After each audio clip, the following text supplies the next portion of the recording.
A forgotten path once decided the fate of a kingdom. These medieval roads were the hidden arteries of power, carrying armies to war and revolutionary ideas across continents. By the end of this, you will see the medieval world not as a collection of castles, but as a living, breathing network of control. How did a muddy track become the conduit for an entire religion, or a simple stone bridge determine the outcome of a 100-year war? We are about to walk these forgotten byways to uncover how they moved more than just people. They moved power itself. What invisible pathway shaped the world you know today? The ghost of Rome never truly left the European landscape. You can still walk on the same stones that Roman legions once marched upon, stones laid with such precision that they survived empires. These were not mere paths, they were masterpieces of engineering, the superhighways of their day, and they became the foundational skeleton for the entire medieval world.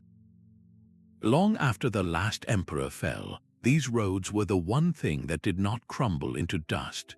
Historian Brian Ward Perkins reminds us that the end of Rome brought a dramatic decline in living standards, a world growing darker and poorer. Yet, amid that decline, the roads remained vital lifelines in a fractured age. They were a ready-made infrastructure that kingdoms, now small and desperate, clung to for survival. Armies moved along these ancient routes to defend borders or launch campaigns. Merchants carried their goods on the same reliable surfaces that had once served imperial messengers. The very ability to administer a kingdom, to send out tax collectors or royal decrees, depended on these open arteries.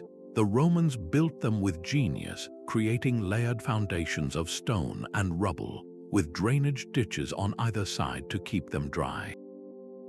This was a technology that the medieval world struggled to replicate, often managing only clumsy imitations.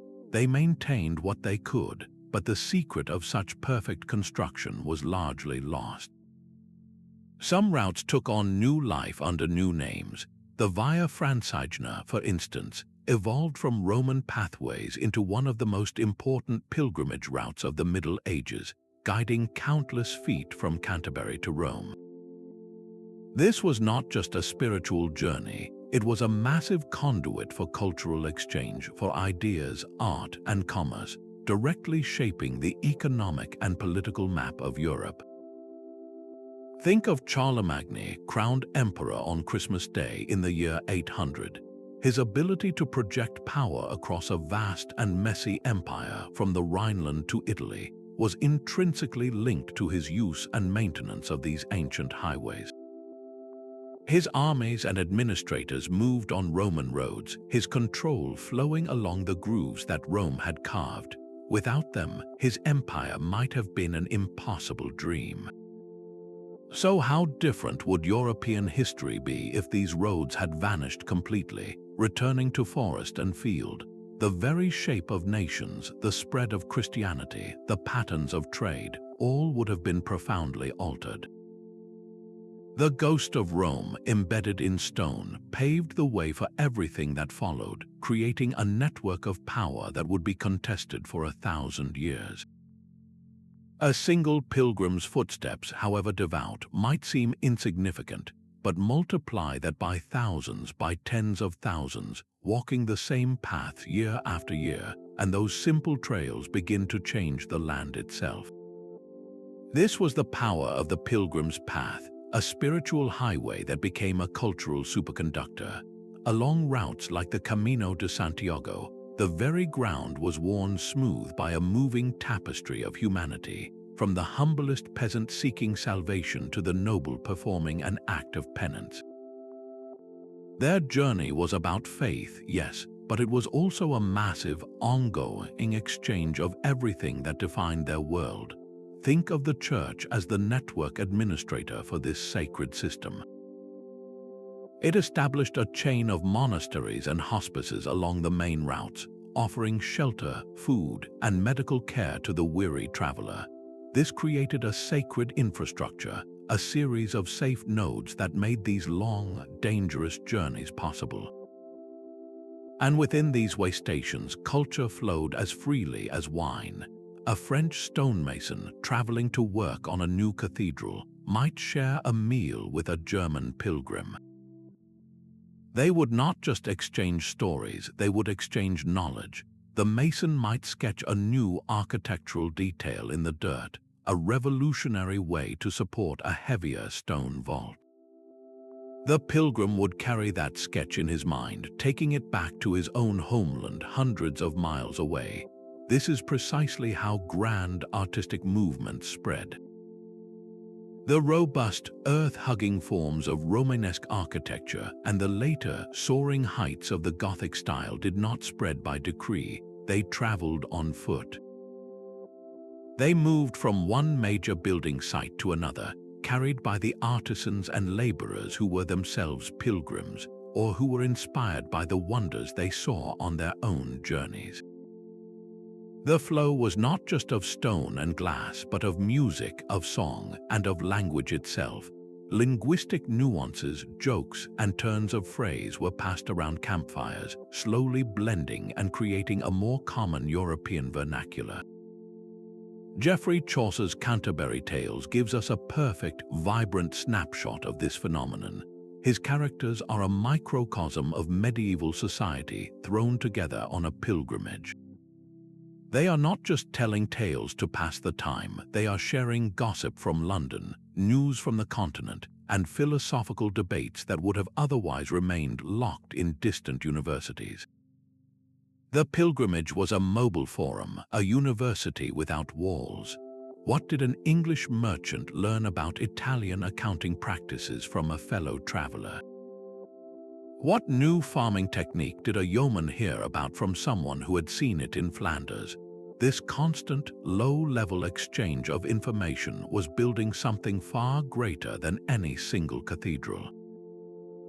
It was building a shared European identity, a common cultural foundation laid not by kings or armies, but by countless faithful footsteps.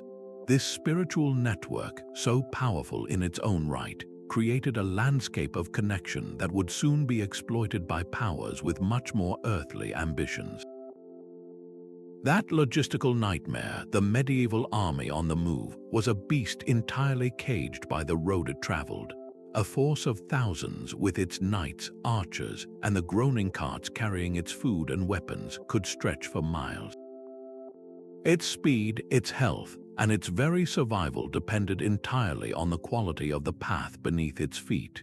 This is why the choice of route was not a minor detail for a commander. It was the campaign's first and most critical strategic decision.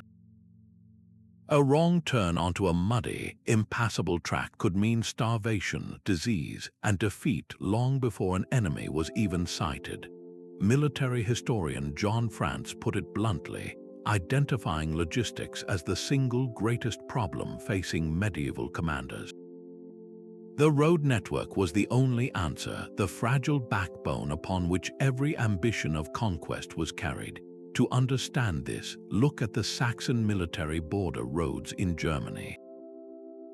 These were not casual trading paths, they were purpose-built and meticulously maintained highways, cleared and kept open for one reason alone: to move troops rapidly to the frontier to counter Slavic incursions. This was a road as a weapon, a direct extension of military power designed for deployment, not for pilgrimage. The very existence of these routes dictated where conflict would happen and how quickly it could be escalated. They turned a distant border into a manageable theater of war. The physical limitations of the road also dictated the tools of war itself. Consider the trebuchet, the massive stone-throwing engine that could reduce castle walls to rubble. Dismantled for travel, its components were still incredibly heavy and cumbersome. Moving such a monster required a road that was at least passably firm and reasonably wide. The path available often decided the timing of a siege. or even which castle could be attacked at all. An army might bypass a strategically perfect target simply because the roads leading to it were too narrow or too soft for their essential siege train. During the 100 Years' War, the English repeatedly leveraged this advantage. They would land their armies on the French coast and then immediately funnel them onto the old, reliable Roman roads that spearheaded inland. These stone-paved highways, built centuries earlier, allowed for a speed of movement that the French often could not match. While a French force might be struggling through boggy, unmaintained local tracks, the English were racing down ancient superhighways, achieving strategic surprise and securing key positions. The difference between a muddy path and a stone-paved road was not just a matter of convenience. It was the difference between a victorious campaign that shocked a nation and a slow, grinding retreat that bled an army dry. Every medieval war, in essence, had an unsung general, the road itself. It directed the flow of men and material. It decided which lands could be conquered and which would remain stubbornly independent. The borders we see on historical maps of Europe were not just drawn in treaty halls. They were first carved by the relentless, practical march of armies along these specific, powerful pathways. And as these roads channeled the destructive force of armies, they simultaneously carried the lifeblood of a very different kind of power, the quiet, persistent flow of commerce that built the medieval world from the ground up. The groan of a merchant's cart was the sound of the medieval world rebuilding itself. Each creaking wheel, loaded with amber, furs, and silver, carried more than just wealth. It carried the very future of Europe. These trade routes were the merchant's artery, and the blood pumping through it was commerce. The Hanseatic League did not just dominate the Baltic coast. It wove a web of economic interdependence that stretched from the forests of Novgorod to the counting houses of London and Bruges. This was a system of breathtaking scale, and its entire existence was pinned to the quality of the muddy tracks and stone pathways that connected it all. Without reliable roads, the entire delicate structure of long-distance trade would have collapsed. The famous trade fairs of Champagne, for instance, were not just spontaneous markets. They were meticulously scheduled events that only functioned because a predictable network of roads could deliver Italian silk, Flemish cloth, and German metalwork to the same field at the same time. The road made the fair, and the fair made the fortunes of nations. Specific commodities literally carved their own paths across the continent. Think of the salt roads leading from the mines of Lüneburg, a mineral so vital for preserving food it was called white gold. Or consider the wool routes, where the fleece from English sheep was transported to the expert weavers of Flanders, its journey determining the economic health of both regions. But merchants did not just move goods. They were the original vectors of business innovation, the complex practice of double-entry bookkeeping, a revolution in financial accountability, did not spread by royal decree. It traveled in the ledgers and minds of Italian merchants, passed from one trading post to another along these very roads. New forms of credit and marine insurance, essential for managing the immense risks of long-distance travel, were developed out of necessity on these journeys. How do you trust a business partner you have never met in a city you have never visited? The answer was a new system of international commercial law, a set of standardized rules and courts established to resolve disputes between merchants from different lands. This was the birth of a transnational commercial culture, all forged on the road. Even the most practical inventions spread this way. The widespread adoption of the horse collar, a simple but transformative piece of technology, allowed horses to pull heavier loads without choking. This dramatically increased the hauling capacity of every merchant cart, making overland trade more profitable. That innovation did not appear everywhere at once. It moved along the trade networks from one savvy carter to another. So what new luxury first appeared in a distant town because a merchant dared a dangerous road? Perhaps it was silk from the East or pepper from the Indies, arriving as a miracle and creating a new desire that would itself fuel further exploration and trade. This relentless flow of goods and ideas built the economic foundations of the modern world, proving that profit was a powerful, often overlooked, engine for improving and maintaining the pathways of power. And all that concentrated wealth moving so predictably along these routes created a target that no king or lord could possibly ignore. A king's authority was not locked away in a castle treasury, it traveled with him. Picture a slow-moving river of people and wagons, a procession of hundreds, from high-ranking nobles and royal judges down to the cooks and blacksmiths, all flowing down a muddy medieval track. This was the royal progress, a traveling seat of government, and the road was its throne room. To be a king was to be seen, and to be unseen was to be weak. The chronicler Matthew Paris described the court of Henry III as constantly circumvolving, a great wheel of power rolling through the kingdom. Where that wheel stopped was a matter of intense political calculation. A visit to a loyal baron's lands was both an honor and a financial burden, a chance to display favor while draining the baron's resources through the staggering cost of hosting the entire court. But the king's route could also be a weapon. A deliberate progress through a restless region was a show of force, a clear message that the crown was watching and its power was immediate. The sight of the royal banner on the horizon forced every local lord to make a choice, to swear renewed fealty or risk being branded a traitor. This constant movement was the primary way a king enforced a uniform system of royal law. His judges traveled with him, holding court in town squares and manor halls, hearing cases that had previously been the sole domain of local feudal lords. With every judgment they delivered, they chipped away at fragmented local jurisdictions, weaving a tapestry of common law across the entire realm. The king's ability to travel his roads safely was the ultimate test of his sovereignty. An ambush on a royal party or a closed bridge was not just a crime, it was a direct challenge to the crown's authority, a declaration that the king's word held no power in that place.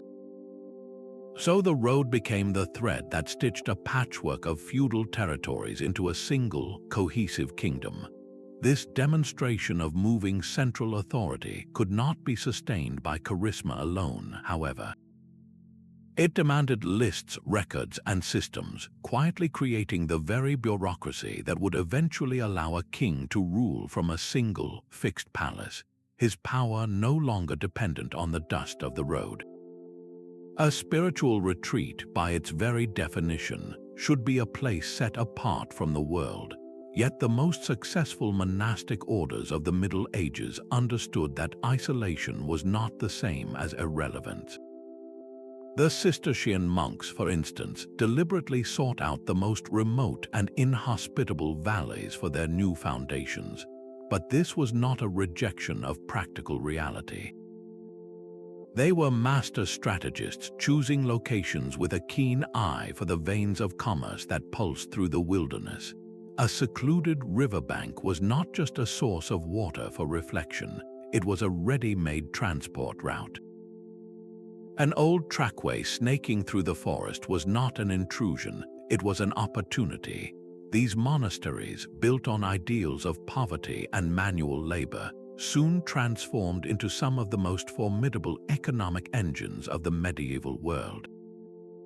They became vast agricultural enterprises, managing huge flocks of sheep for wool and harnessing water power to run forges for iron production. Their spiritual retreats became economic powerhouses, and the roads were their lifelines to the markets of Europe. This was possible because a monastery was never truly alone. Orders like the Cluniacs and the Cistercians operated as vast, interconnected corporations. A mother house would establish dozens, sometimes hundreds of daughter houses across a continent. They were bound together not just by a shared rule, but by a physical network of well-maintained internal roads. Along these private pathways, abbots traveled to annual chapters, carrying reports and instructions. More importantly, revenues flowed, a steady stream of wealth from outlying granges and estates back to the central administration. This required a level of logistical sophistication that rivaled any royal treasury. They had to know which roads were passable in spring, which bridges could hold a loaded cart, and which routes were safest for transporting chests of silver coin. As some of the largest landowners in Europe, their entire economic model depended on this constant, reliable movement. Their spiritual duty and their economic needs converged in a surprising act of public charity. Monasteries often took on the responsibility of building and maintaining bridges and sections of public road. On the surface, this was a pious work, a service to travelers and pilgrims that earned spiritual merit. But it was also brilliantly pragmatic. By ensuring a key bridge remained standing, the monks guaranteed that their own wagons, laden with wool and iron, could reach the trading ports without delay. They were investing in their own infrastructure under the guise of charity, a perfect fusion of faith and business acumen, and what traveled on these roads was more than just goods. The monastic network was a medieval internet for information. Letters containing new theological debates, beautifully illuminated manuscripts, and precious copies of classical texts that had been preserved from the ancient world, all moved between the scriptoria of these connected houses. A prayer painstakingly copied in a French monastery could, over years, find its way to a library in Poland, carried by a traveling monk on the order's internal roads. This quiet, relentless traffic of ideas was a primary force in preserving the flame of knowledge through the centuries. Consider the sheer scale of Fountains Abbey in England. Its breathtaking ruins today sit in a serene valley, but in its prime, it was a noisy, bustling center of industry. It became a major player in the international wool trade, with its high-quality fleeces sought after by merchants from Italy and Flanders. The abbey's immense wealth was not dug from the ground. It was walked out on the hoof, driven along the roads to the port of Hull, where it was shipped to the continent. The abbey's spiritual peace was financed by the relentless, practical rhythm of commerce moving on the roads it helped to maintain. This religious infrastructure, blending spiritual dedication with unflinching economic pragmatism, created a blueprint for large-scale organization. It demonstrated how to manage a far-flung enterprise, and it was a model that kings and secular administrators would watch, learn from, and eventually emulate for their own growing states. For the vast majority who lived and died in the Middle Ages, the world was not defined by stone-paved highways, but by the muddy track leading to the next field. Step off those grand arteries of power and you find yourself on a sunken lane, its banks towering over your head, worn deep into the very earth by the relentless passage of countless feet and hooves. These were the hollow ways, the forgotten capillaries of the medieval world.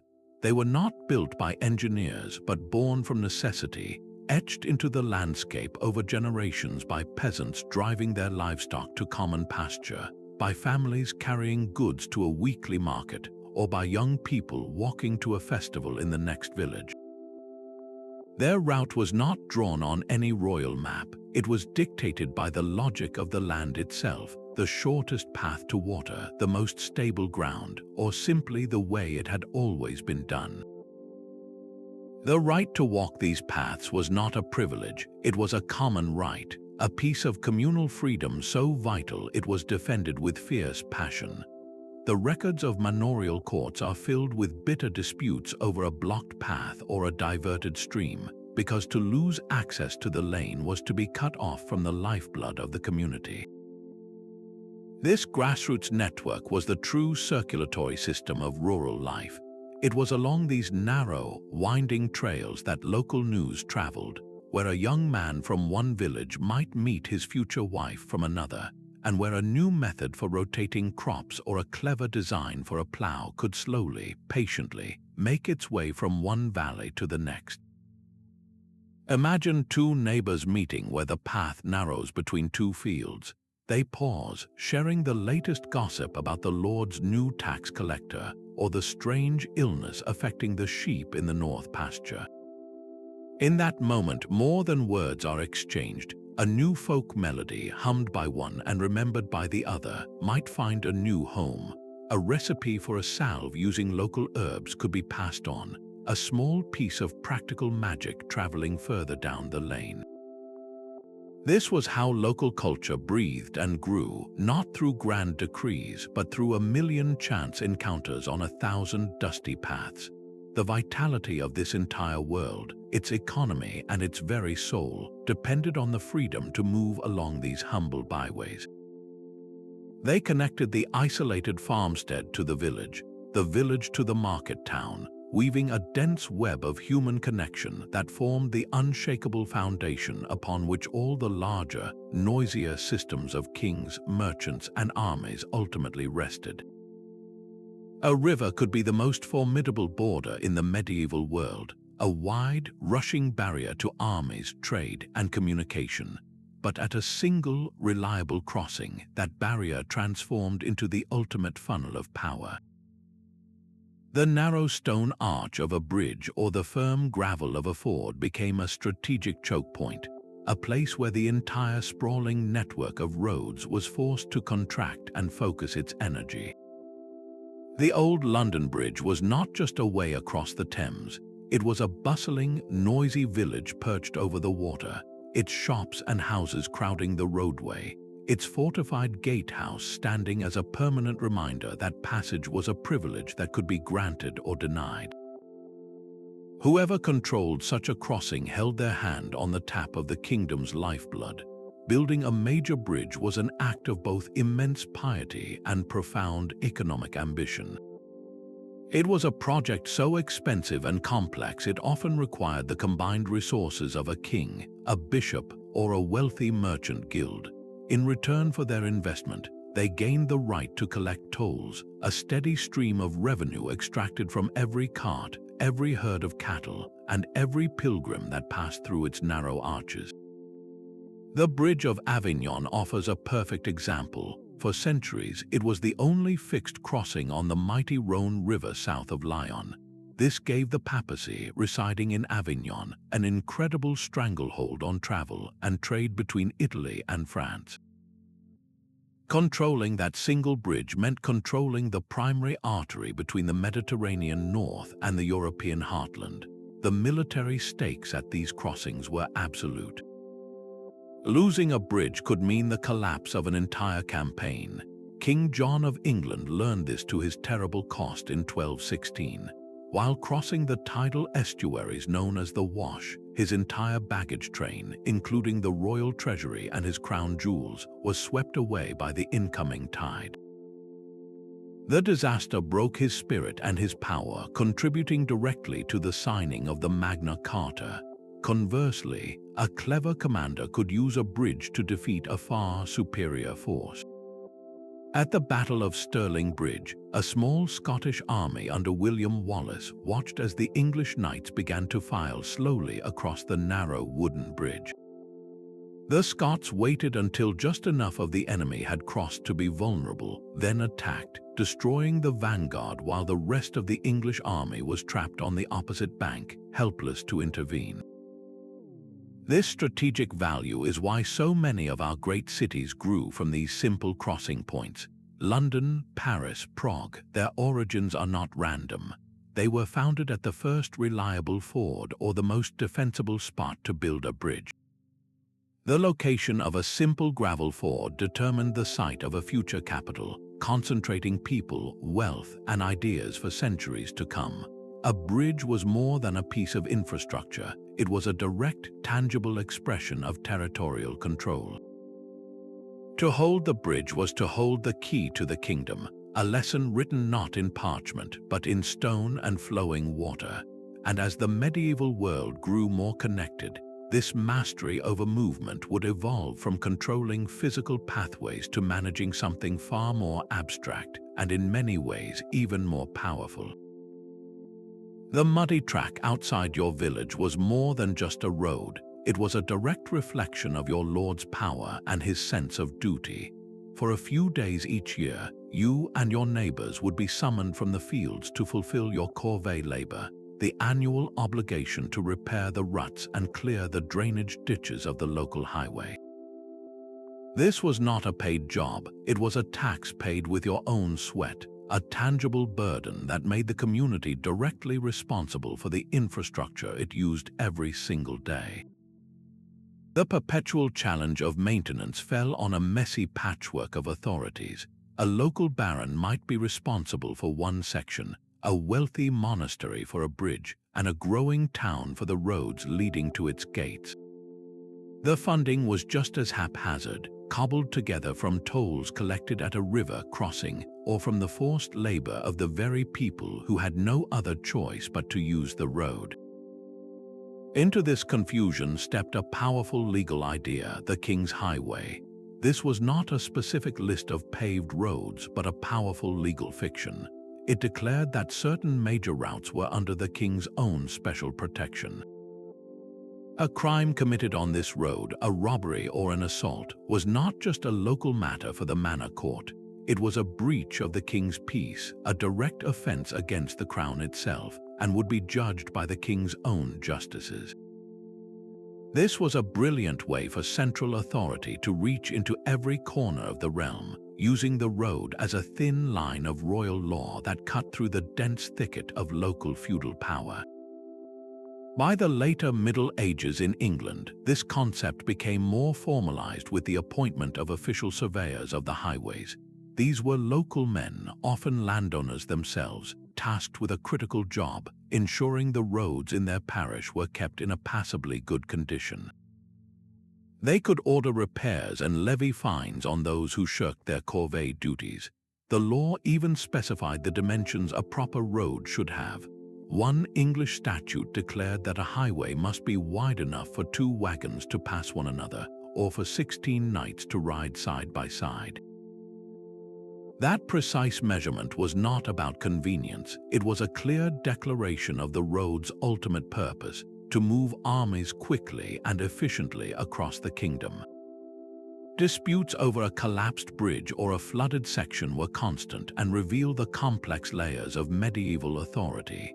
Would the bishop, the local lord, or the merchant guild pay for the repairs?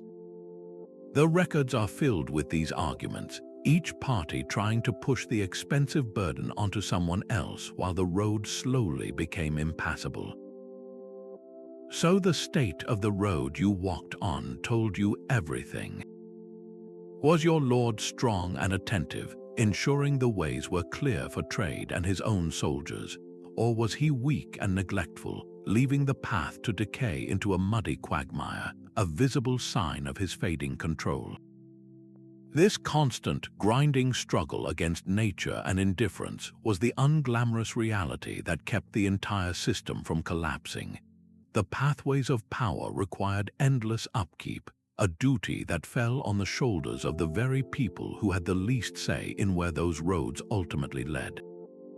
A medieval traveler would find our modern road maps utterly incomprehensible. Unfurl a masterpiece like the Hereford Mappa Mundi, and you will search in vain for a network of accurate roads. Instead, you find a spiritual diagram of the world, with Jerusalem at its heart and paradise at the edge. The physical path mattered less than the spiritual destination. This was a world navigated not with Cartesian precision, but with a living knowledge passed from one traveler to the next. Their system was a blend of written lists, spoken stories, and the land itself. Written itineraries were the closest thing to a GPS system.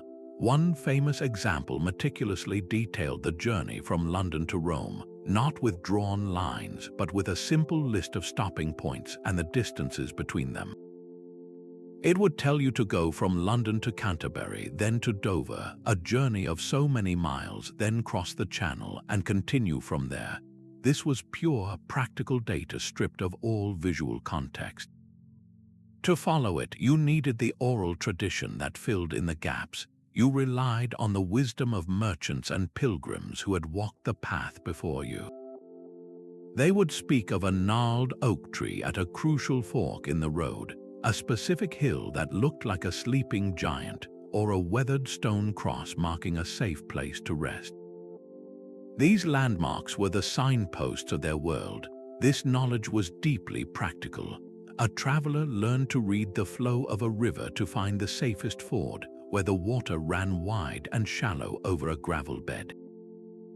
They knew how to navigate by the stars on a clear night, and they developed a feel for the road beneath their feet. The feel of compacted Roman stone was different from the sucking mud of a new track, and each surface told a story about the land and the likelihood of bandits. This sophisticated understanding of travel first blossomed at sea. The late medieval development of Portolan charts, with their stunningly accurate coastlines and web of room lines, shows a revolution in navigational thinking. But this precision was slow to cross over to the land. On solid ground, the most valuable tool was often a pilgrim's guidebook, like the Codex Calixtinus for the road to Santiago. It was part spiritual manual and part traveler's review, offering crucial advice on which rivers had good drinking water and which innkeepers were known to cheat their guests. So how did a merchant carry the entire route from Bruges to Venice in his head? He did not hold a single image, but a compiled sensory experience. He remembered the smell of the pine forest after the second day, the sound of a particular blacksmith's hammer in a village square, and the ache in his legs from a long, steep climb. This was a mental map woven from personal experience and shared stories, a tapestry of knowledge that was constantly updated and passed down. The road was not just a line on a page, it was a sequence of lived moments, creating a relationship with the landscape that was intimate, personal, and profoundly human. The common room of a medieval inn was a world in miniature. Smoke from a central hearth curled towards the rafters, mingling with the scent of stew and damp wool, while a dozen different languages swirled in the air. In one corner, a German knight sharpened his dagger, grumbling about the state of the roads. At a nearby table, an Italian merchant haggled quietly with a Flemish clothier over a sample of velvet. Leaning against the wall, a Spanish friar sipped his wine, listening intently to the conversations around him. This was no quiet rest stop. It was a living, breathing hub of information, a place where the continent's news and novelties were gathered and dispersed with every passing caravan. The quality of your inn could define your entire journey. A clean bed in a secure courtyard meant a safe night and a healthy start at dawn. A dirty, crowded room with a dishonest keeper could mean theft, illness, or worse. The very existence of a thriving inn was a beacon, signaling that the road it served was flush with travelers and profit. Accommodation came in many forms. For the pious pilgrim, there was the hospitium, a simple guest house attached to a monastery, offering charity, a plain meal, and a straw pallet in exchange for prayers. For the wealthy merchant with guards and pack animals, there were commercial inns in bustling towns, complete with locked storage rooms, stables for 20 horses, and a common hall where business was conducted over roasted capon and good ale. It was in these shared spaces that culture was exchanged in the most practical ways. A merchant from Genoa might demonstrate a new way to tie a knot he had learned from an Arab sailor, a knot that would soon be used on docks from Venice to London. A traveling minstrel, tuning his lute by the fire, might play a haunting melody from the Scottish Highlands, a tune a listener would carry back to his own village in France, changing it slightly, making it part of a new tradition. The innkeeper himself was a fount of crucial, localized intelligence. He knew which ford was safest after a spring rain, which stretch of woodland was now haunted by outlaws, and whether the local baron was in a generous mood or looking for a pretext to seize a wealthy traveler's goods. Can you envision a revolutionary idea first taking shape in such a place? Perhaps a new design for a ship's rudder was sketched in spilled wine on a wooden table. Maybe a dissident religious thought, too dangerous to speak aloud in a city square, was whispered confidently here among strangers who would be gone by morning. This sprawling, informal network of way stations created a social framework that made long journeys conceivable. It turned a solitary, perilous trek into a collective human experience, fostering a culture of travel that would, in time, demand better roads, safer passages, and a more connected world. This constant mingling in the firelight of 1,000 inns was quietly building a shared European consciousness, one conversation at a time.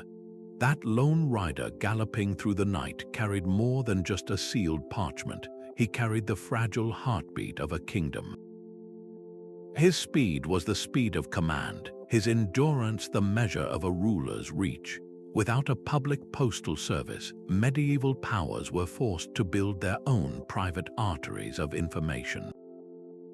Kings, popes, and merchants all ran their own courier networks, systems where a single delayed message could mean the difference between a throne secured and a rebellion triumphant.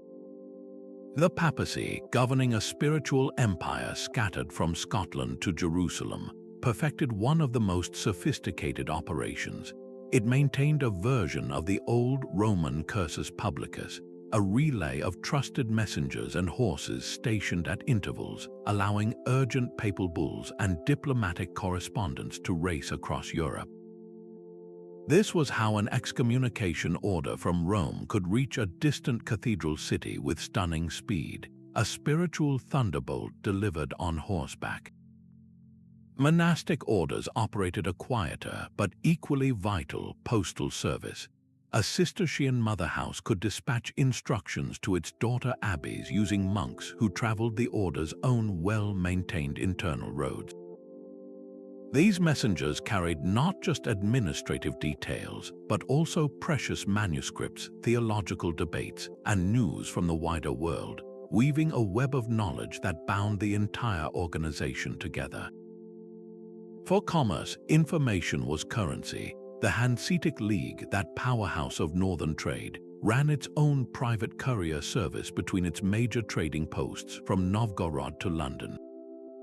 A merchant in Bruges could send a bill of exchange or a report on wool prices to a partner in Gdansk, trusting that the League's secure system would get it there faster and more safely than any royal post. The time it took for information to travel dictated the very rhythm of history. A message from London to York might take 3 days in good weather, but a week in the spring rains. A crucial dispatch from Paris to Rome was a journey of weeks. This lag time created a permanent fog of uncertainty for every ruler. A king might order an army to march, only to receive a message a week later that the enemy had already moved, rendering his command useless. A merchant might commit to a massive purchase of pepper, not knowing that a ship carrying a cheaper cargo had already docked, a piece of news that was still days away from reaching him. The stability of a realm literally hinged on the stamina of horses and the integrity of the roads they ran on. This relentless demand for faster, more reliable communication became a silent engine for progress, pushing authorities to improve road surfaces and patrol dangerous stretches, all to ensure that the lifeblood of information never stopped flowing. The sucking mud of a spring road could swallow a cartwheel whole, holding armies and merchants hostage to the weather. Nature dictated the tempo of medieval life with an iron fist, closing roads with winter snows, churning them into quagmires with autumn rains, and baking them into dust-choked ruts in the summer heat. Long-distance travel was a seasonal affair, a frantic burst of activity squeezed between the thaw and the first frost. armies, those massive beasts of burden, could only march when the land could support them. A king's ambition for a summer campaign could be utterly undone by a week of unseasonable rain, turning his advance into a logistical nightmare of stranded supply wagons and sick, disheartened men. The chronicles of Philip Augustus of France describe his so-called rain campaign, a military endeavor that simply dissolved into the mud, its objectives washed away by relentless downpours. This was the ultimate check on power, a reminder that human plans were fragile things against the force of the seasons. Geography was just as demanding as the calendar. Each terrain was a puzzle requiring a specific key. To cross the dense, trackless forests of Germany, you needed a local guide who knew the safe paths, and you swapped your heavy carts for sure-footed pack mules. In the vast marshlands of the fens in England, the wheel was useless. Here, travel meant a flat-bottomed boat, poled silently along watery lanes known only to the marsh dwellers. And then there were the mountains, crossing an alpine pass like the Great St. Bernard was a calculated risk reserved for the late summer, when the snows had retreated just enough to reveal the treacherous path. A sudden early storm could trap a merchant caravan, burying its hopes and its wealth under a blanket of white. How did a pilgrim planning a journey from England to Jerusalem account for this? His itinerary was a masterpiece of seasonal timing.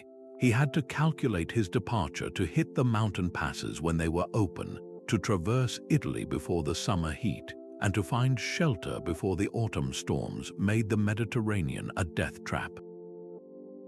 His entire year was choreographed around the Earth's immutable rhythms, yet nature's obstacles could also become unexpected allies. A frozen river in winter was no longer a barrier. It transformed into a smooth, miraculous highway of ice, allowing sleds to glide effortlessly where boats had once labored. The same ice that stalled watermills and froze castles solid could suddenly make the transport of heavy stone for a cathedral not just possible, but easy. This cyclical pulse of movement and stillness imposed a natural rhythm on the spread of everything. An idea born in a Parisian university in winter might not reach a remote monastery until the spring thaws. Its journey paused for months. A declaration of war issued in autumn might not be actionable until the following summer, giving diplomats a precious, unintended window for peace. The pathways of power were not always open. They breathed in and out with the turning of the year, a forced patience woven into the very fabric of medieval life. This constant negotiation with the elements shaped a unique kind of knowledge, a deep, intuitive understanding of the land that would one day be rendered obsolete by a simple, revolutionary invention. The official road was a ribbon of royal control, but just beyond the tree line ran a different path entirely, a shadow road known only to the smuggler and the outlaw.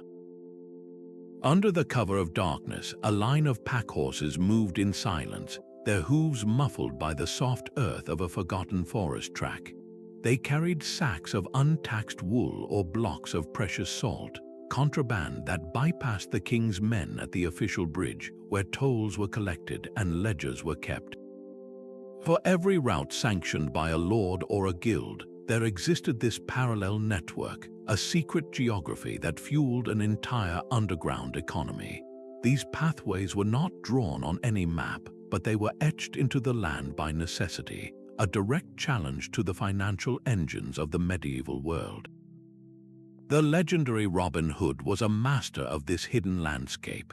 His power did not come from a castle or a title, but from his intimate knowledge of the hidden byways and secret fords of Sherwood Forest.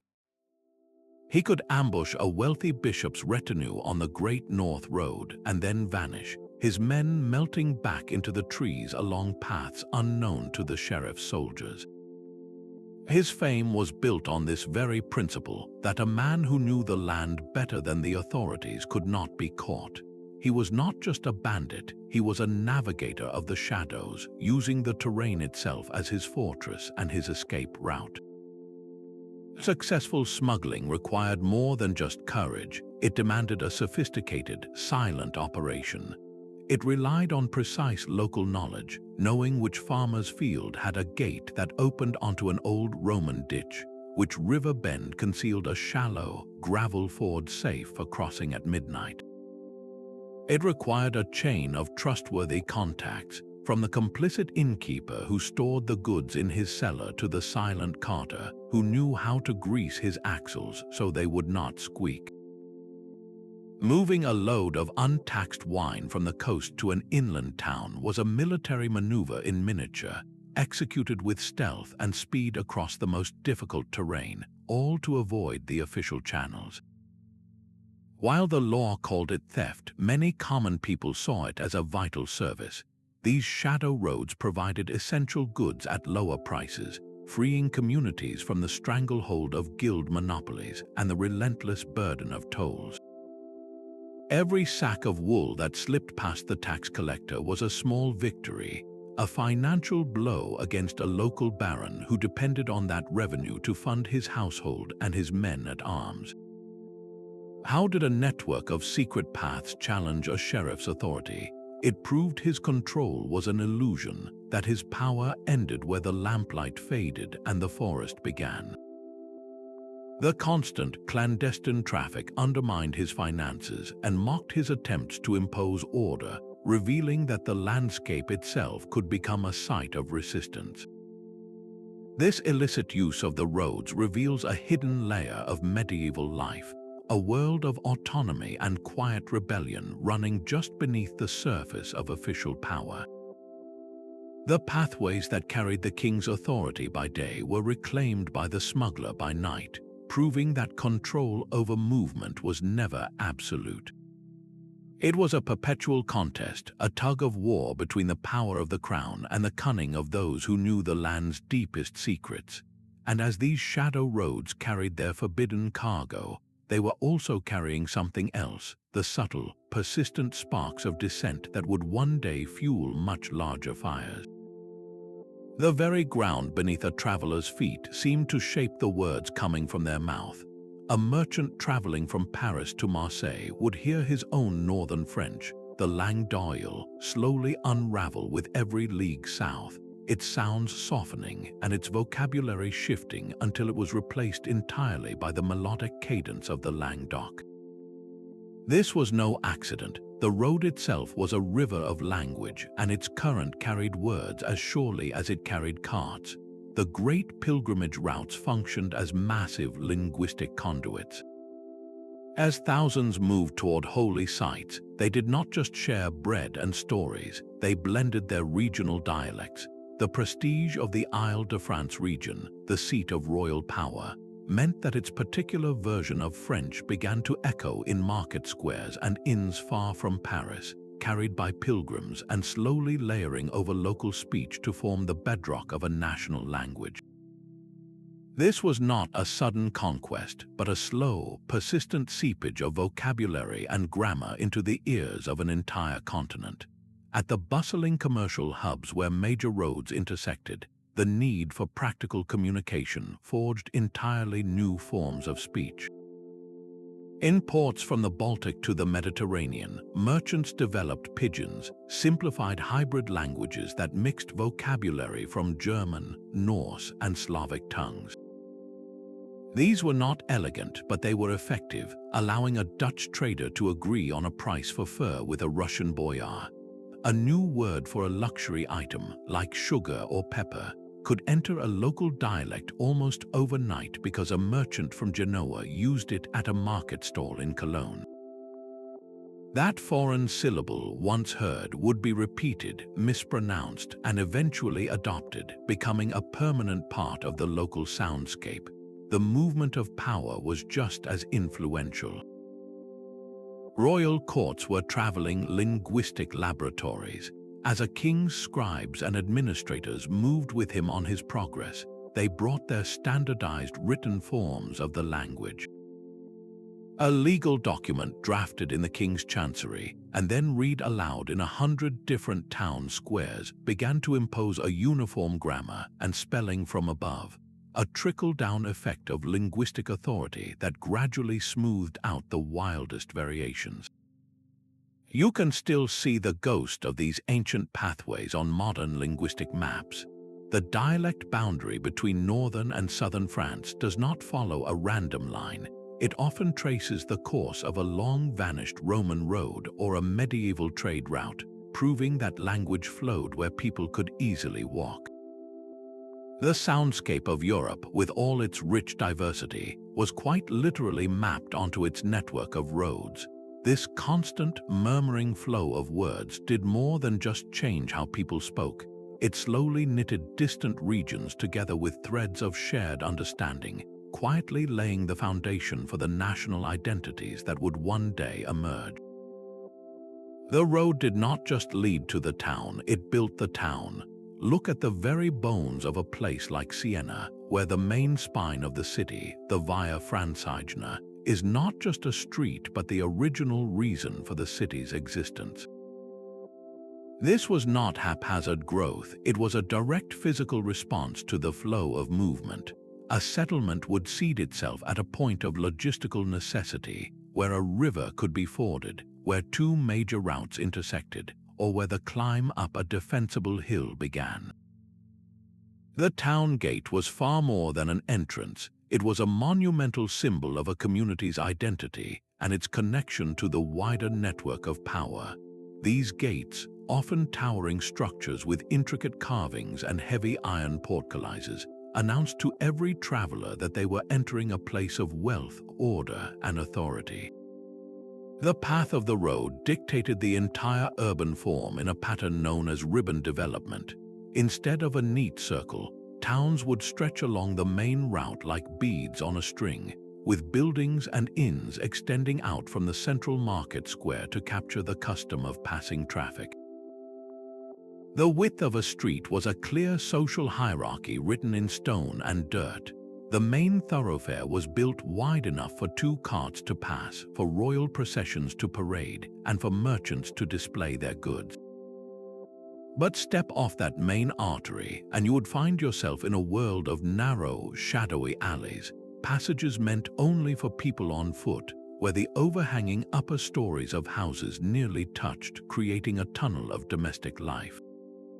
This hierarchy even dictated sacred geography. How did the path of a pilgrim road influence a cathedral's location? The answer is written in the stones of countless towns. A great church was not hidden away. It was positioned to be the first and most spectacular sight for a weary pilgrim arriving on the main road. Its facade was oriented toward the stream of travelers, a deliberate piece of spiritual theater designed to awe the visitor and attract their devotion and their donations. The cathedral at Santiago de Compostela is the ultimate example, with every major pilgrim route in the city funneling directly into the vast plaza before its magnificent western facade.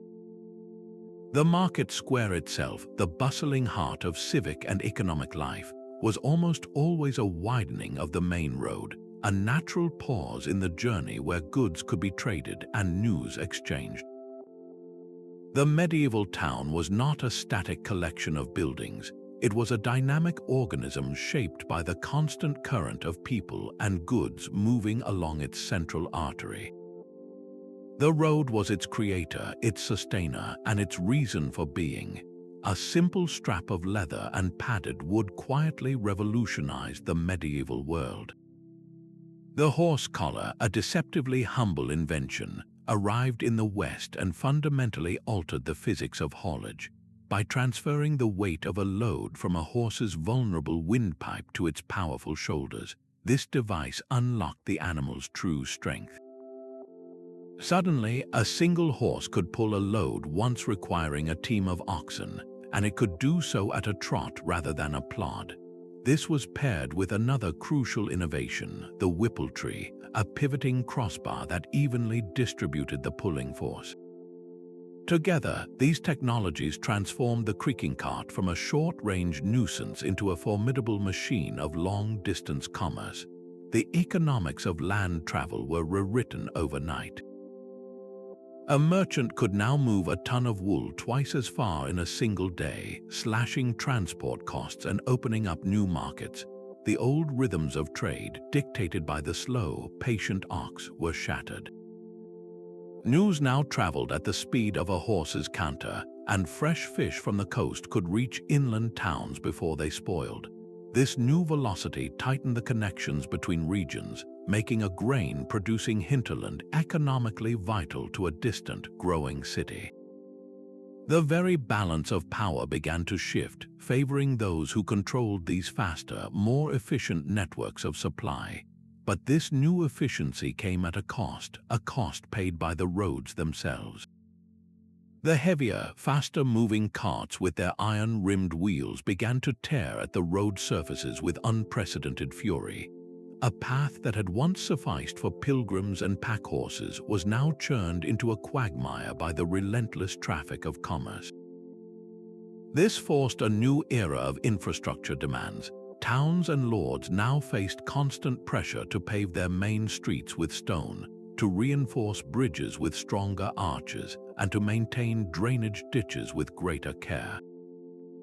The pathways of power had to be hardened to bear the weight of the new prosperity they carried. Managing these powerful horse teams and complex wagons was no job for a part-time farmer. It required specialized knowledge, from veterinary care to the intricate logistics of loading a wagon for optimal balance. This gave rise to the powerful carters' guilds, professional associations that controlled the trade, set standards for service, and ensured their members could command a premium for their crucial skills. They became the aristocrats of the road, their long trains of wagons a common and powerful sight on every major route. Perhaps the most visible testament to this cart revolution hangs in the sky above northern France. The explosion of Gothic cathedral construction was directly fueled by this new hauling capacity. Before the horse collar, moving massive blocks of stone from a quarry to a building site was a monumental, often prohibitively expensive task, reliant on slow oxen or the seasonal luck of frozen rivers and sleds. Now, teams of horses could haul larger stones over longer distances with reliable speed. The soaring heights of Chartres and the delicate tracery of Amiens were made possible not just by the vision of architects, but by the simple, sturdy carts that delivered their bones. A simple improvement in harness design did not just move goods, it raised stone into heaven, permanently altering the landscape of faith and power. A single line in a manorial court roll could ignite a village rebellion. It was here, in the dusty records of local justice, that the abstract concept of a road became a matter of survival. Every path was a legal battlefield, contested by lords who saw tolls as their rightful income and peasants who saw free passage as their ancient birthright. The right-of-way was not a suggestion, it was a hard-fought legal reality. A lord might erect a new gate across a track and demand payment for its use, while the villagers would bring their collective memory to court, swearing that their fathers and grandfathers had always used that path to reach the common fields without charge. The outcome of such a case could determine whether a community thrived or starved. A victory meant their wagons could still carry grain to the mill and wool to the market. A loss could mean economic strangulation, cutting them off from the very lifeblood of their existence. This complex tapestry of law was woven from three threads: ancient custom, royal decree, and the raw power of local privilege. At its most lucrative intersection stood the toll. Lords and towns had the right to charge pontage for crossing a bridge and murage for entering a walled town, fees that funded the very infrastructure everyone used. But this system was ripe for abuse. An unscrupulous baron could set exorbitant tolls not to maintain the road, but to line his own coffers, effectively holding local trade for ransom. This chaos prompted King Edward I of England to launch his Quo Warranto inquiries. He sent his justices across the land, demanding that every baron and bishop prove by what warrant, by what ancient right, they claimed the privilege to collect these fees. It was a massive power grab, an attempt to roll back feudal autonomy and pull the strings of economic control back into the hands of the crown. For merchants, the most precious legal document was not a deed to land but a safe conduct. This was a formal letter, often sealed with the great seal of a king or a duke, guaranteeing the bearer safe passage through territories that might otherwise be hostile. A Florentine merchant carrying such a document from the King of France could travel through the lands of a rebellious French duke with a degree of immunity. His goods and his person were under the king's protection. To violate a safe conduct was not just robbery, it was a grave insult to the ruler who issued it, an act that could trigger trade wars or even military retaliation. How did a legal victory for one village reshape a region? If a community successfully defended its right to use a shortcut to a river port, it could undercut the prices of rivals who were forced to use a longer, toll-laden route. Their local produce would flood the market, their wealth would grow, and the economic center of gravity would subtly shift. The law was a silent architect, constantly redesigning the map of commerce and power by deciding which paths were open, which were closed, and who had to pay for the privilege of moving forward. A hedgerow is more than a line of bushes, it is a fossilized boundary. Many of these living walls first grew along the edges of medieval roads, planted to mark a lord's domain or to keep a farmer's sheep from straying into the path of a passing cart. The landscape we often romanticize as wild and natural was, in fact, meticulously shaped by the demands of these routes. The very soil tells a story of constant negotiation between the road and the world it cut through. To maintain a highway required a steady supply of raw materials, creating a halo of industry around it. Local quarries were dug for the gravel needed to fill the deepest ruts, while sections of forest were coppiced, a method of cutting trees back to the stump to encourage long, straight shoots perfect for making tool handles, cart repairs, and wattles for bridge reinforcement. This was not random deforestation. It was a calculated, sustainable form of land management directly feeding the road's endless appetite. The road itself acted as a new kind of ecological zone. For wildlife, it could be an impenetrable barrier dividing territories and forcing animals into new patterns. For plants, however, it was a corridor. Seeds from distant regions would cling to the wool of sheep being driven to market or lodge in the mud caked on a pilgrim's boot, finding new homes in the disturbed, sunlit soil of the roadside verge.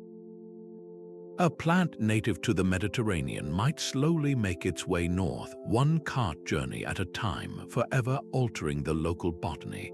The human settlements along these routes bore the most direct impact. An inn supporting 20 horses required immense quantities of hay and oats, creating a lucrative local market for farmers who shifted their agriculture to meet this demand. But this concentration of life and travel came with a cost. The ground around a popular stopping point became saturated with waste, both animal and human, its runoff sometimes polluting nearby streams. The dust churned up by countless hooves and wheels could settle on adjacent fields, subtly changing the soil's composition and potentially stifling the growth of certain crops. This environmental influence was a matter of life and death for communities. A village situated on a major crossroads would thrive, its fields enriched by the manure from passing herds and its economy buoyed by tolls and trade. Another village just a few miles away on a quiet lane might slowly wither, its fields less fertile and its access to markets limited, until it was eventually abandoned, its empty fields returning to forest. The decision to clear a forest for a new road, often documented in royal charters, was therefore monumental. It was not just about safety, removing ambush points for bandits. It was an act of environmental engineering that redirected the flow of water, people, and prosperity for centuries to come. The road was a sculptor, and the medieval world was its clay, continually remolded by the relentless traffic of feet, wheels, and ideas. A noblewoman's pilgrimage was often her one legitimate escape. Marjorie Kemp, a mother of 14 from England, left her entire life behind to walk to Jerusalem, her mystical visions and loud, public weeping marking her as an eccentric, but also as a woman who had seized control of her own spiritual destiny far from the judgment of her hometown. She was far from alone on those crowded paths. Abbesses traveled with authority to inspect distant daughter houses, merchant wives acted as their husbands' proxies in distant cities, and countless poor women followed armies as laundresses and cooks, their survival hinging on the movement of men and the roads they marched. For these women, the journey was a complex negotiation between danger and a rare taste of autonomy. A woman traveling alone was viewed with deep suspicion, her virtue constantly in question. To counter this, they developed sophisticated strategies for safety. Many joined large, organized pilgrim groups, finding safety in numbers and the shared purpose of faith. Others secured the protection of a religious order, their journey sanctified by a letter of introduction from a powerful abbot or bishop that served as both passport and shield. The pilgrimage itself was the most acceptable pretext for a woman to leave her home. Destinations associated with powerful female saints, like the shrine of Saint Foy in Conques, France, drew thousands of women seeking miracles, community, or simply a voice. There, they could venerate the image of a young girl who defied Roman authorities, finding inspiration in a story of female resilience and power. But the road was not only for the pious. A savvy widow could become a formidable economic force. With her husband gone, she might inherit his trading contacts and his detailed knowledge of the road network. Using that knowledge, she could dispatch carts of wool or barrels of wine along routes she knew to be safe, negotiating with carter guilds and navigating the complex world of medieval commerce with an authority she would have been denied as a married woman. Perhaps the most striking example of female influence moving along these pathways was Hildegard of Bingen. From her remote Rhineland abbey, this visionary abbess and composer maintained a sprawling correspondence with popes, emperors, and kings. Her letters, carried by trusted messengers on the river roads, carried dire warnings and profound advice, making her one of the most influential voices of the 12th century. Her physical travels to preach in public, highly unusual for a woman, were made possible by those same routes, allowing her voice to travel and her power to be felt across the continent. The presence of women on the road, whether a queen or a camp follower, adds an essential layer to our understanding of this world. Their journeys, undertaken for faith, for survival, or for power, wove a distinct and vital thread into the fabric of medieval society, proving that the pathways of power were walked by more than just knights and kings. The sheer scale of the First Crusade is almost impossible to grasp.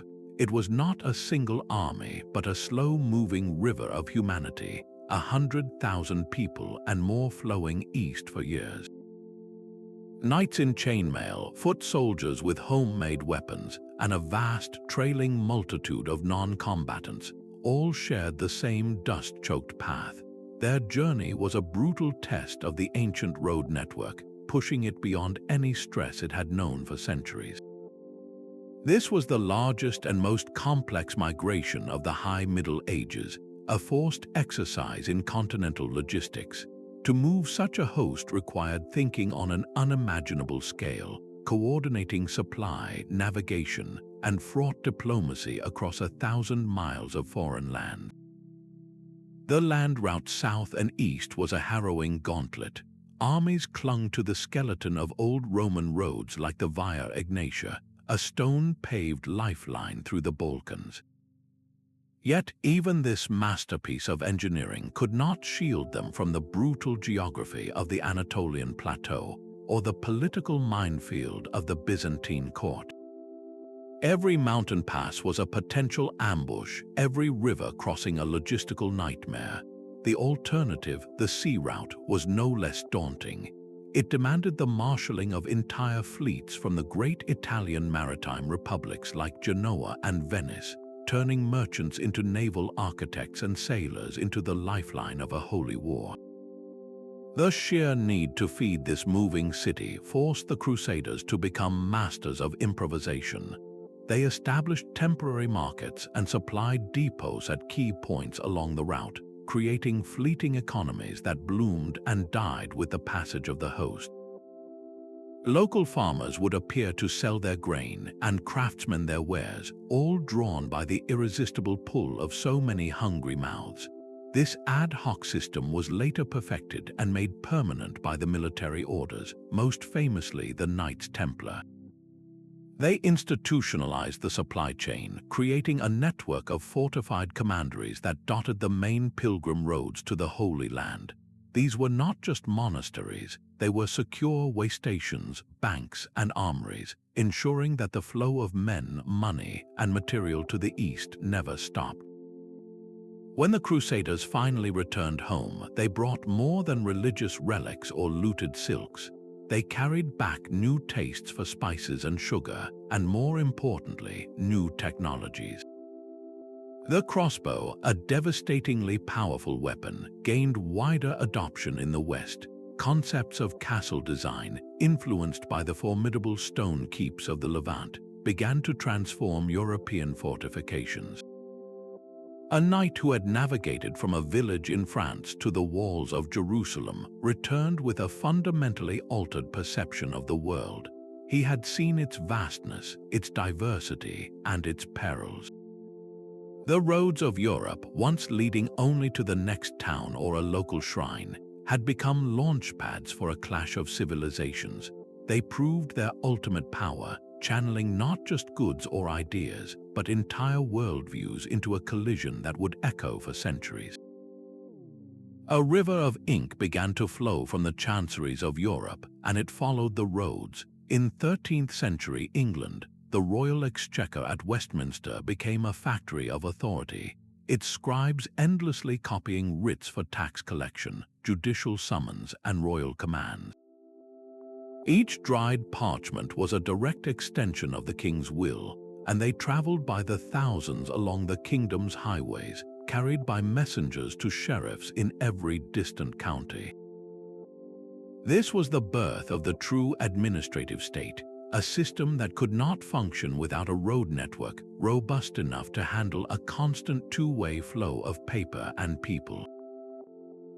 The itinerant court, a wandering center of power, was slowly being replaced by a fixed capital, and the roads leading to it thickened into a vital nervous system for the entire realm.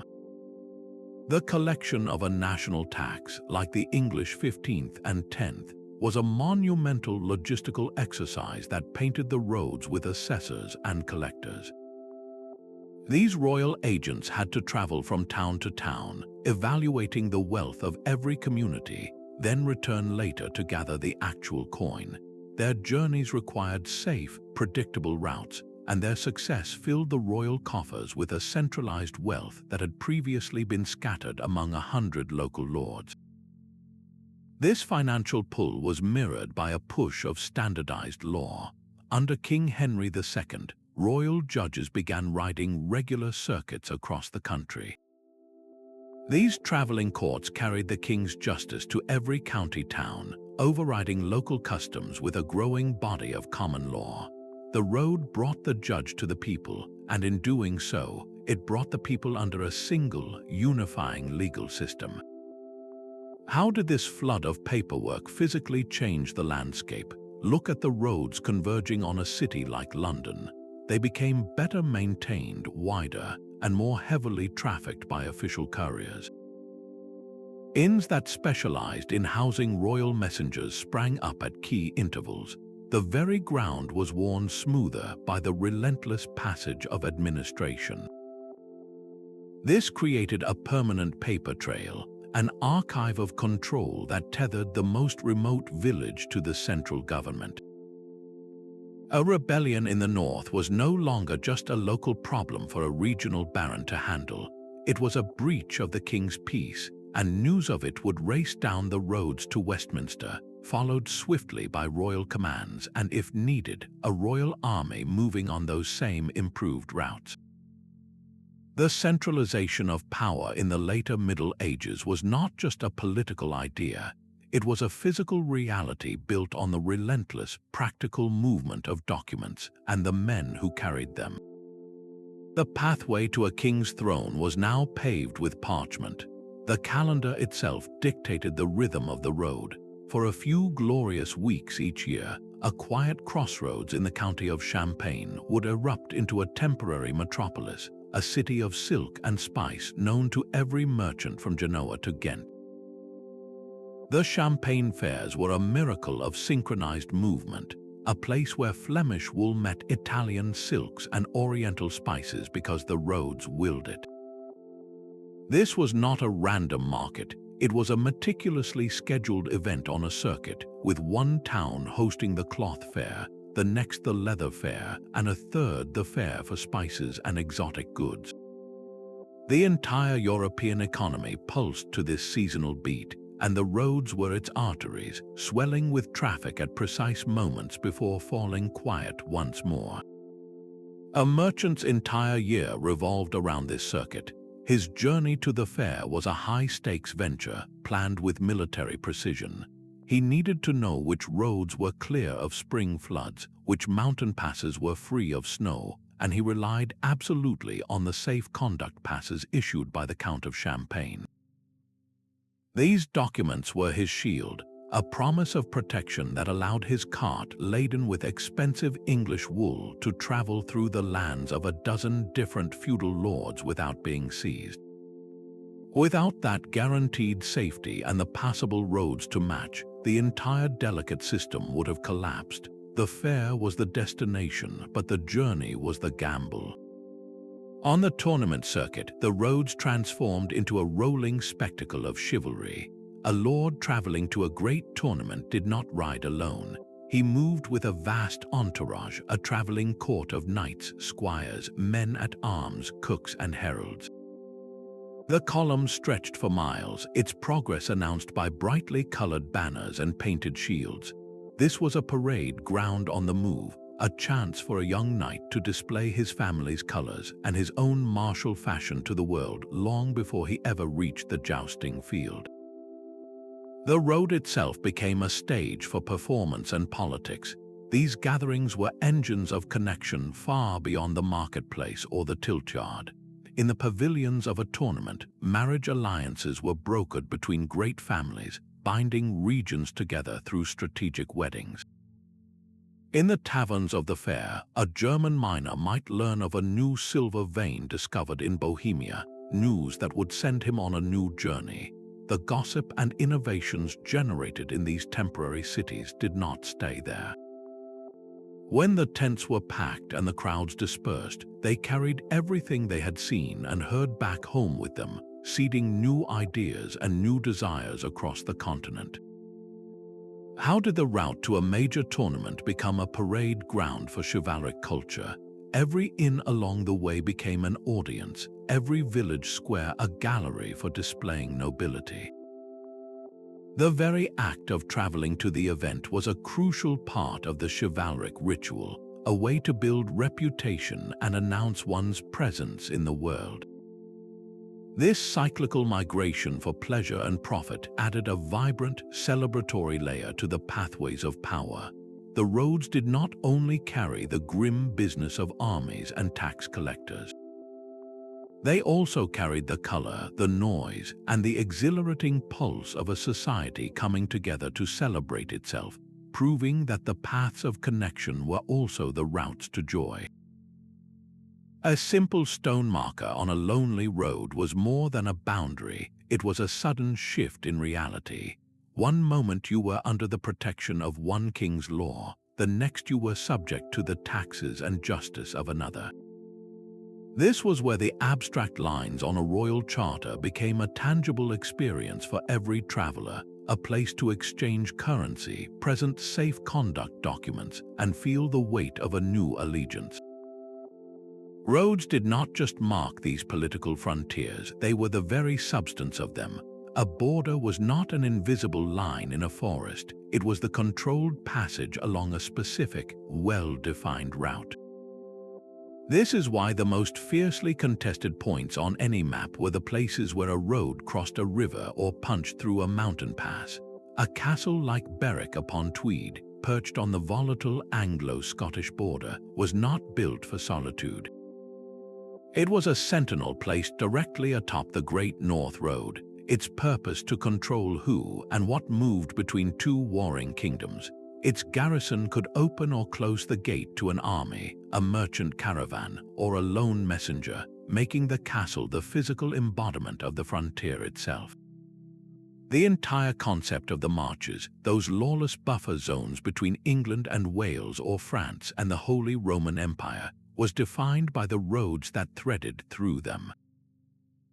These were not empty spaces, they were densely networked with pathways that were constantly patrolled, ambushed, and fought over.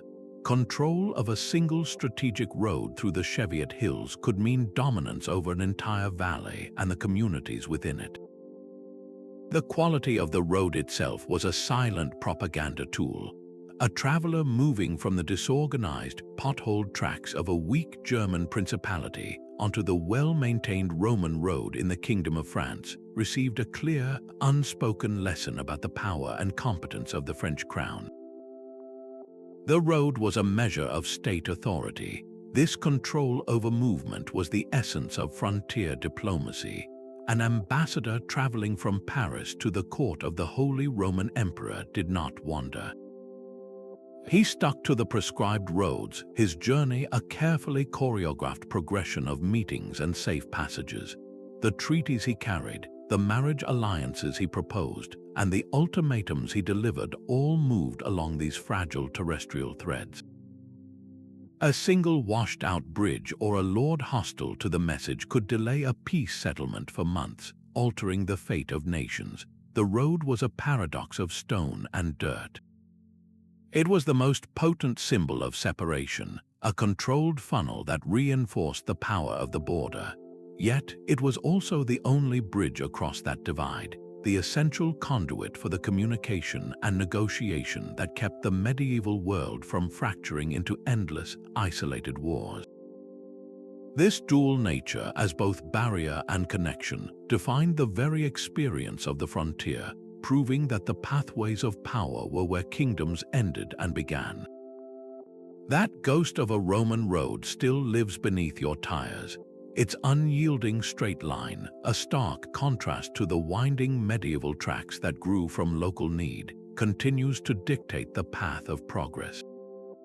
This endurance is the ancient world's most remarkable gift to the future, a permanent skeleton upon which the flesh of medieval and modern Europe was laid. Even as maintenance faded, the routes themselves refused to die. They guided the development of trade for 1,000 years, directed the march of countless armies, and determined the very locations where towns would grow and thrive into the Renaissance. The fundamental geography of the continent was set in stone long before the first medieval castle rose. When later engineers like Thomas Telford and John McAdam began building the turnpikes of the 18th and 19th centuries, they often found themselves not inventing but rediscovering. They improved upon the Roman principles of layered foundations and careful drainage, techniques that had been lost and had to be painfully relearned. The modern highway was, in many ways, a homecoming to a 2,000-year-old standard of excellence. You can see this legacy etched into the map of modern nations. The A2 road in England, a major artery of commerce and travel, still faithfully follows the line of Watling Street, the Roman route that once connected the Channel ports to the heart of Britain. This persistence shaped far more than just travel. It influenced ancient patterns of land ownership, with estate boundaries often aligning with the road. It directed industrial development, with factories and canals built to exploit these ready-made transport corridors. Even tragedy flowed along these channels. The Black Death did not spread randomly. It raced along the established Roman roads, its deadly progress accelerated by the very infrastructure that had once sustained an empire. So how does the route of your daily commute reflect a decision made by a Roman engineer 2 millennia ago? The answer is written in the landscape. The Roman road was a permanent inscription, a channel for power and ideas that never truly silted up. It reminds us that the most enduring pathways of power are those built not for a season, but